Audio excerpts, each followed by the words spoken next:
Thank you. We're really pleased to be here, really pleased to be members of SNAP as well. I'm Gavin Worrell, I'm VP of Partnership for VerifyMy. My colleague is Lena. Lena's head of our regulatory affairs, and I'll let her introduce herself in a little second. But I just wanted to quickly touch on, we've only got 25 minutes, so let me just get straight to it, guys.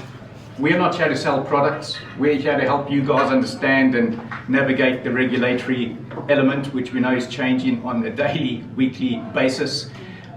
We will definitely be wanting to get involved with helping you guys with content, with blogs and things. We do a lot of work with experts.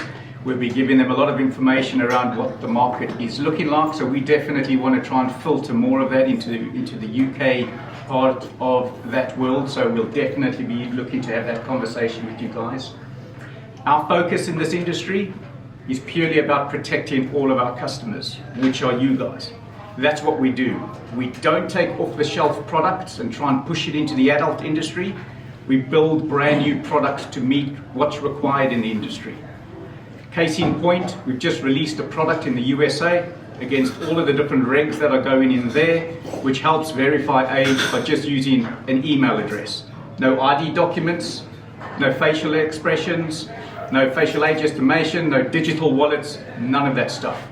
That's the type of things we do. We're here to help protect the adult industry. We're proud to be part of the porn industry. Many of our competitors like to keep quiet about that. We're the opposite. That's what we had to do today. What I'd like to do is just introduce Lena now. Lena can give you a bit of information on her background, and then I want to push it back to you guys. And I want you guys to let me know, what is that one burning concern you've got when it comes to regulation? There's probably many. We won't have time to talk about all of those, so if there's one that stands out, just let us know.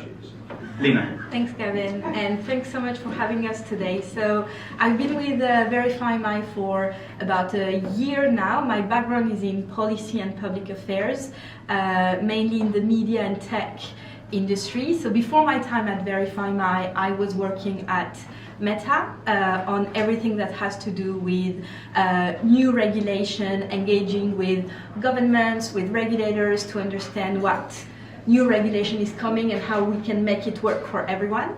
And before my time at Meta, I was working for Ofcom. So I was working for the regulator, and I was actually there at the beginning of the thinking around what does that mean to think about regulating online content.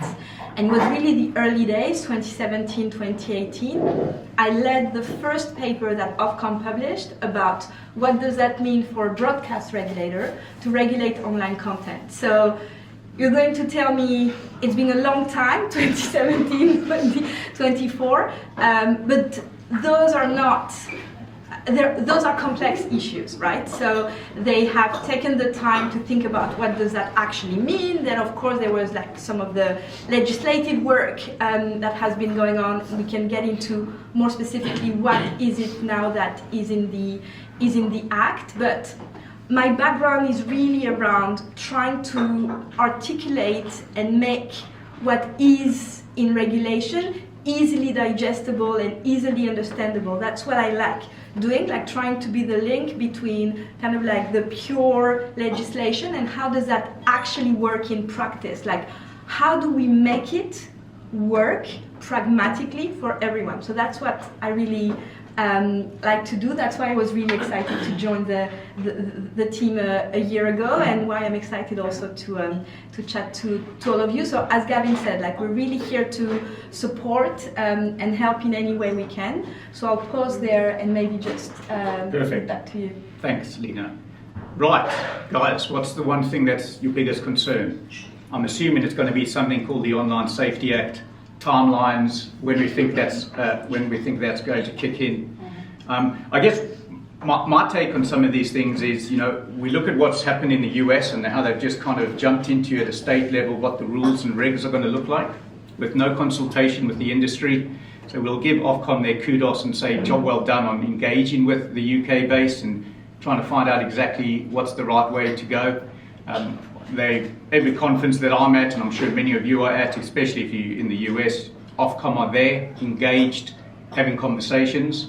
However, they're just having the same conversations they had a year ago, and that's the frustration also for us, because we want to be very clear on the products that have been built for the industry, that they actually meet all of those requirements.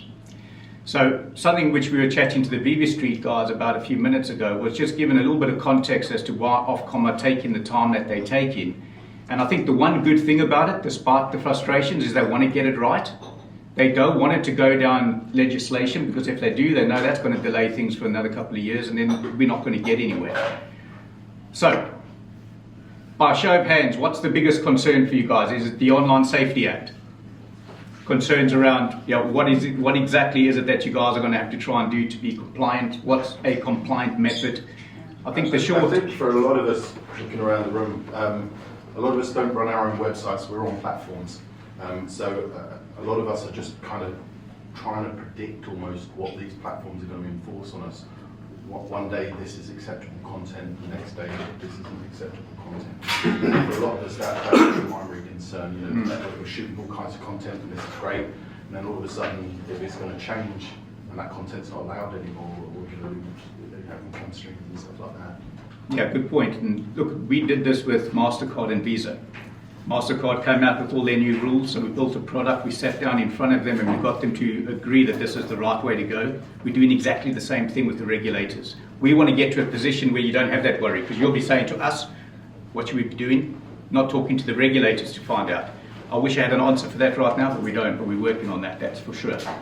Lena? Yeah, well, and what I can add on that is that originally the way that was built was so that Ofcom will not go and regulate each individual piece of content, because it's not as what they do in broadcast, for example, where they actually looking at what's going on and they could fine or get in there if there's an issue. The idea was more to put in place processes and systems at the platform level to make sure that certain type of contents are not allowed, or at least they can be removed promptly. The definition of this type of content is still ongoing. Hopefully by December we'll have an illegal harms code that will clarify the exact type of content that are within scope, and that's what Gavin was explaining that we're working on, to make sure that the tools are here so that you don't have to worry about this.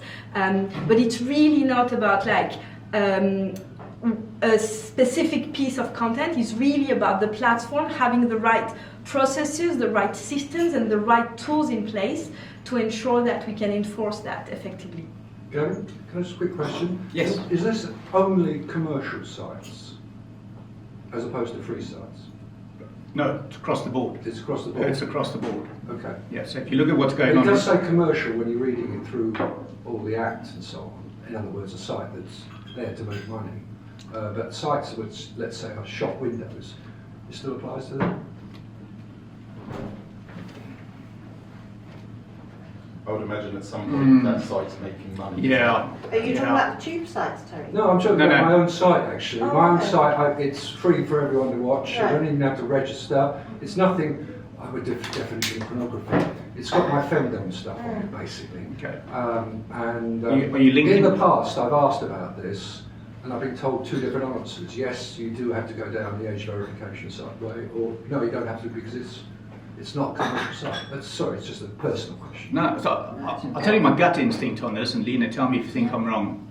If your site is open for a child to be able to get on it and watch your content, you're going to be... I have a blocking on the site for 18 and all that, but... What, just saying, oh, you're 18, yeah, right? I know, anyone can get in, of course. Yeah, but, yeah. I would imagine that will be part of scope. Sure. The whole concept with all of this is safeguarding, right? Is to make sure that a little child is not going to land on a site and see things they shouldn't see. So because of that, whether the terms in any of the regulations are not 100% clear, I will guarantee if you're out of scope, you will be very quickly back in scope, because the whole idea is to safeguard and make sure no child's going to see something they shouldn't. Okay.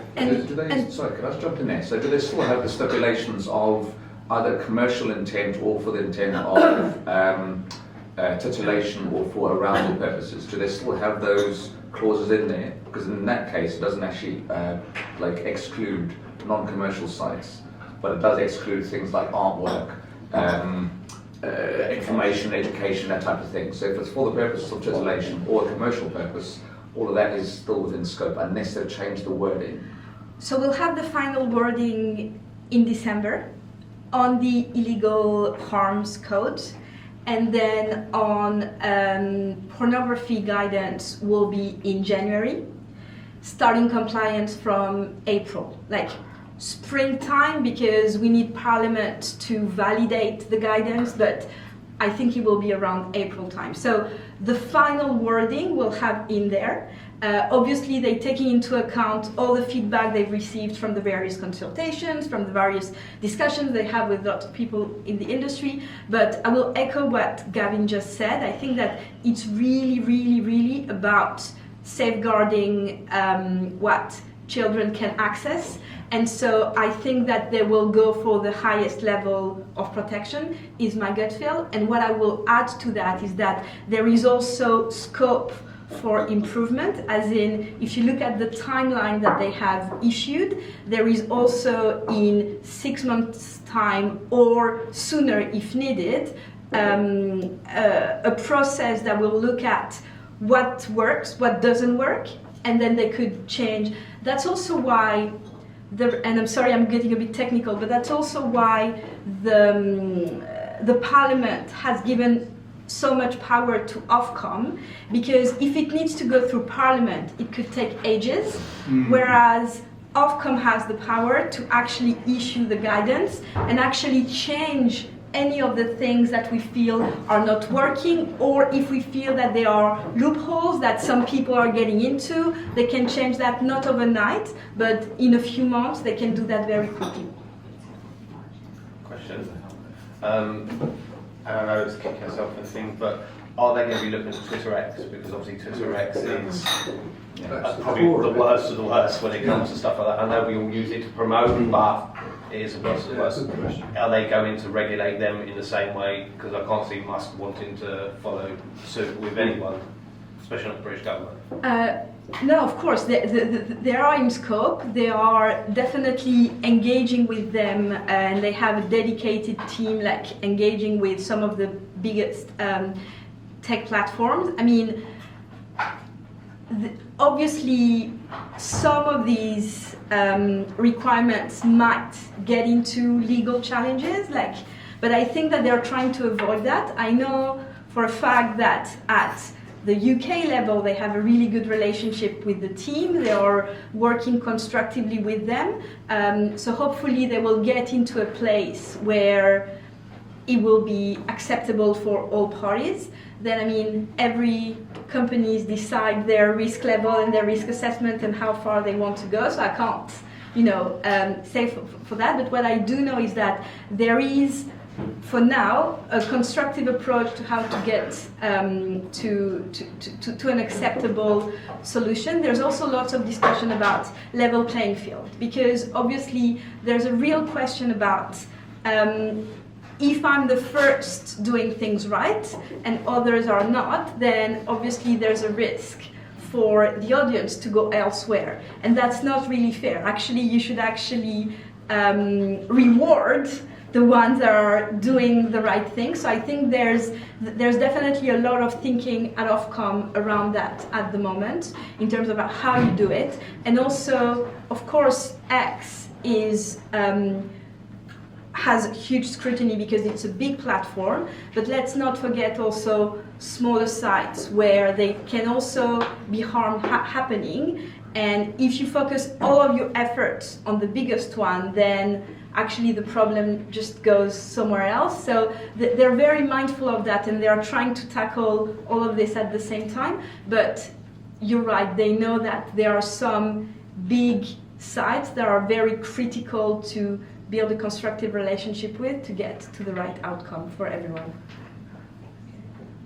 I think another question, sorry to pipe in everyone, but obviously there's creators here, and a lot of big creators thinking, well, that doesn't affect me because I'm on other sites. Do they need to start thinking about this as well? Is it going to affect them? If they've got their own sites, obviously it will affect them. If they don't, is it going to affect them? I think you'll be essentially required to, whichever site you're applying your content on, you won't have to do anything. They'll just automatically themselves are going to have to apply to the rules, which means you'll be behind their paywall or whatever it may be, they need to abide by the rules and regs. So any content that you're creating, if you're uploading it to your own sites, then you're going to be within scope. Otherwise, it'll be a simple case of if you're uploading it on a large platform, they will need to be in scope, and therefore you'll be automatically protected by that. So you won't have to go do something extra yourself with your content unless you're putting it into the public domain for yourself. Otherwise, it should be behind those paywalls or with the different sites that you're working with.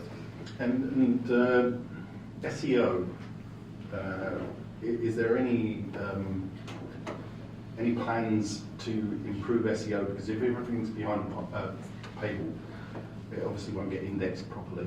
And then these pirate sites, you talk about level playing field, these pirate sites, you search for one of my videos, they're going to be the top on Google, whereas my content behind a paid firewall won't be. Is there any plans from the government to address that?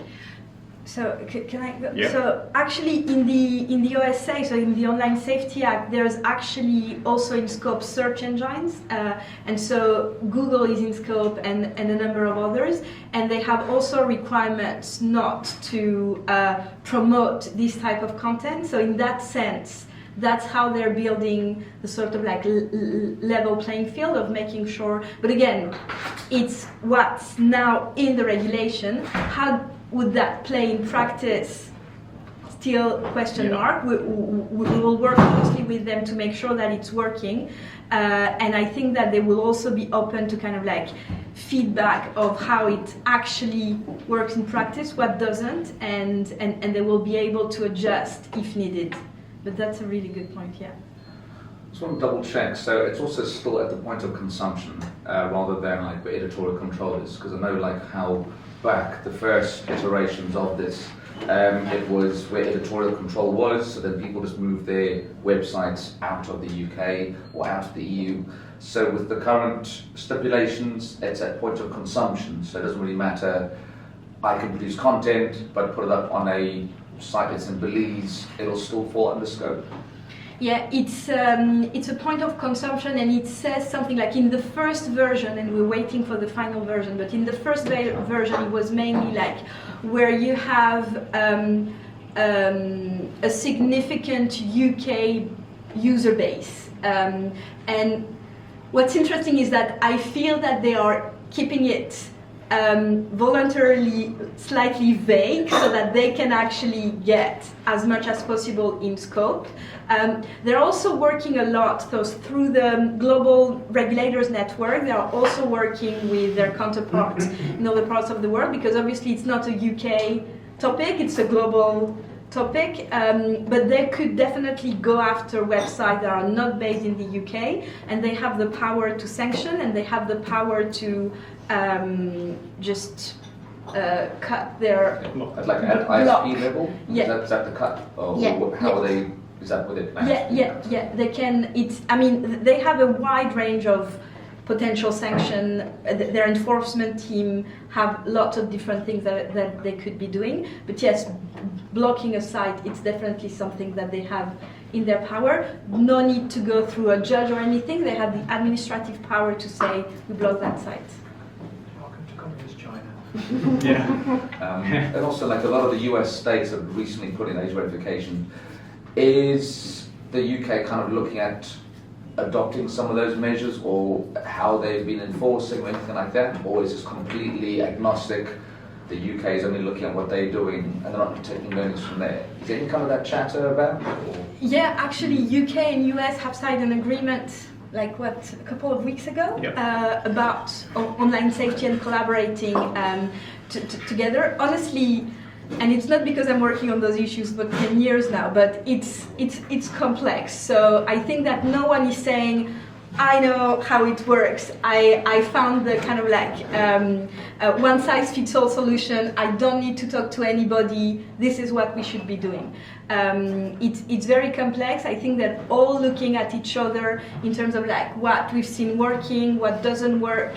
They're trying to leave room also for some innovation and changes. And also don't forget that regulation usually always try to keep up with new things. So there's also that in terms of like everything that's happening in the AI world, and what does that mean for those platforms, for the content, and everything. So they're not looking at the US as if it's the perfect solution, but they're definitely like trying to engage and understand what they've seen work, not work, and trying to share best practices, and move from that. And I would say that's where Ofcom have been pretty good. They come to the US, they come to all of those conferences, they get on stage and they just welcome as much feedback as they can, and then they feed it back, which, as we all know, no one in the US has even attempted to have those types of conversations. So I think they've got different drivers. It's not about AV, is it? It's more about we don't want this anymore.